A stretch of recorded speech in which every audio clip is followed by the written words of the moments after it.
ये जो चैनल है, ये जो चैनल है, गेट है, ये ज़्यादा देर के लिए क्या रहेगा, ओपन रहेगा। ये ज़्यादा देर तक ओपन रहेगा तो जितने ज़्यादा क्लोराइड आयंस यहाँ प्रेजेंट थे वो सारे क्या रहेंगे, सेल में आते रहेंगे। अब हमें पता ही है कि जितनी देर तक ये क्लोराइड आयंस सेल में एंटर होते रहेंगे उतनी देर तक हाइपर पोलराइजेशन होता रहेगा। मतलब जनरल एनेस्थेटिक इंक्रीज होगा तो हाइपर पोलराइजेशन भी क्या हो जाएगा, बढ़ जाएगा।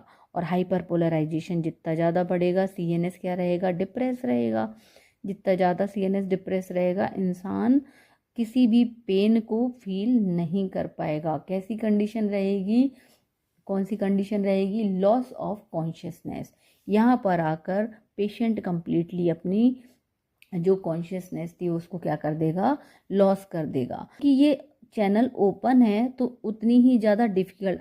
अब नॉर्मल कंडीशन मतलब कि उसे होश में लाने के लिए क्या होना चाहिए, डीपोलराइजेशन होना चाहिए।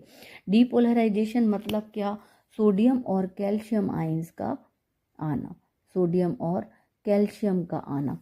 तो जब ये आएंगे तभी जो पेशेंट है होश में आ पाएगा। यानी कौन सी कंडीशन हो पाएगी, डीपोलराइजेशन होगा तब ही कोई पेशेंट होश में आ पाएगा।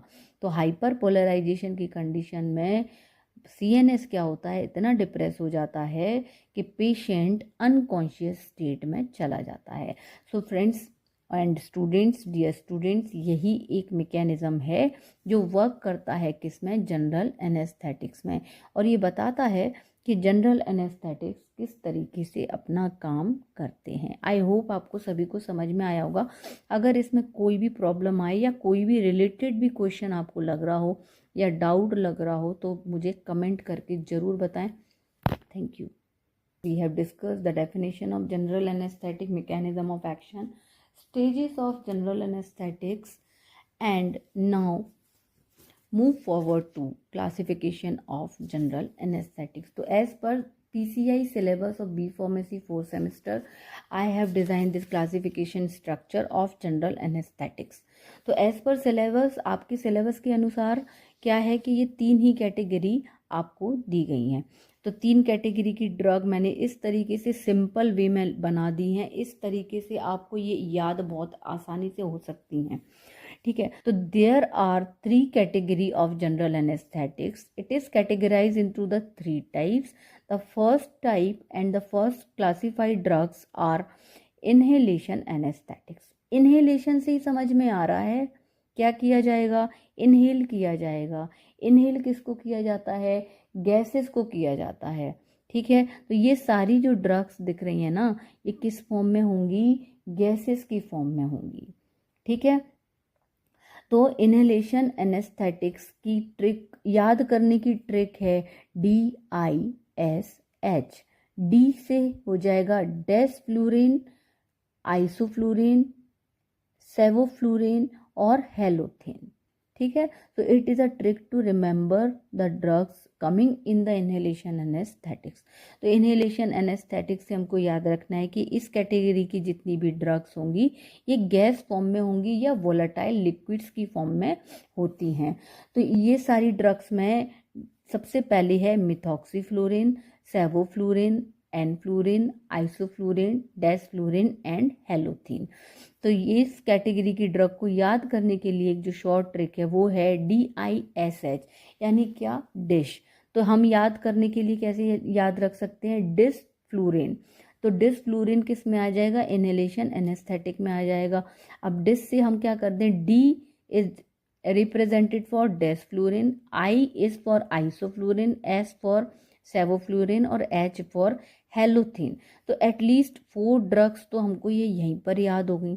ठीक है, तो 4 ड्रग्स ये याद हो गई, बची कौन सी, मिथॉक्सीफ्लूरिन और एनफ्लूरिन। ठीक है, now the next category is ultra short acting barbiturate. मतलब अल्ट्रा शॉर्ट एक्टिंग बार्बिट्यूरेट्स क्या करेंगे, अल्ट्रा शॉर्ट एक्टिंग का मतलब क्या है, ये बहुत जल्दी, इनका ऑनसेट ऑफ एक्शन क्या रहेगा, बहुत शॉर्ट रहेगा। मतलब थोड़ी ही देर में, मतलब जैसे ही ड्रग एडमिनिस्टर की जाएगी विद इन 10 सेकेंड उसका असर शुरू हो जाएगा। इसलिए इसे कहा जा रहा है क्या, अल्ट्रा शॉर्ट एक्टिंग बार्बिट्यूरेट्स। तो इसको याद करने के लिए हमें याद कर लेना है क्या, TMT। TMT सरिया तो सबको पता ही होगा, तो TMT सोडियम हमको याद कर लेना है। TMT sodium is what? T is for thiopental sodium, methohexital sodium and thiamylal sodium. तो 3 ड्रग आएंगी किस कैटेगरी में? Ultra short acting general anaesthetics में। And now the next is very important part is dissociative anaesthetics. तो dissociative anaesthetic में एक ही drug है जिसका नाम है कीटामाइन हाइड्रोक्लोराइड। आई थॉट ये ट्रिक आप लोगों को काम आएगी। इसमें अगर कोई कंफ्यूजन हो या कोई भी डाउट लग रहा हो तो आप मुझे कमेंट करके ज़रूर पूछें। Thank you. डिसोसिएटिव एनेस्थीसिया का मतलब क्या है कि ये एनेस्थीसिया ऐसा रहेगा, इसका एक्शन तो जनरल एनेस्थेटिक का ही रहेगा, लेकिन ये क्या करेगा, एक डिसोसिएटिव फीलिंग भी पेशेंट को कॉज करेगा, जिसमें क्या रहेगा, इमोबिलिटी, एमनेसिया रहेगा, प्रोफाउंड एनाल्जेसिया रहेगा, इसमें लाइट स्लीप भी आएगी, मतलब थोड़ी थोड़ी पेशेंट को स्लीप भी कॉज करता रहेगा। और क्या करेगा, डिसोसिएशन की फीलिंग कॉज करेगा, मतलब उसको लगेगा कि जैसे बॉडी उसकी बिल्कुल कंप्लीटली क्या है, अलग हो रही है ना। तो ऐसी वाली फीलिंग, डिसोसिएटिव फीलिंग उसको होती रहेगी। इस वजह से इसको कहा जाता है डिसोसिएटिव एनेस्थीसिया। इसमें इस कैटेगरी में एक ही ड्रग है जिसका नाम है क्या, कीटामाइन हाइड्रो। स्टार बनाए, इन सारी ड्रग का क्या पढ़ना है हमको, सिंथेसिस भी पढ़ना है। तो ये है क्या, एकदम सिंपल जनरल एनेस्थेटिक का classification and it is very easy. अगर हम इसको याद कर लें तो ये ज़्यादा से ज़्यादा कितनी है, 6 ड्रग, 6, 7, 8, 9 और 10, बस 10 ड्रग का आपको जनरल एनेस्थेटिक दिया गया है, विच इज़ वेरी इजी। एक बार में हम याद इसको कर सकते हैं।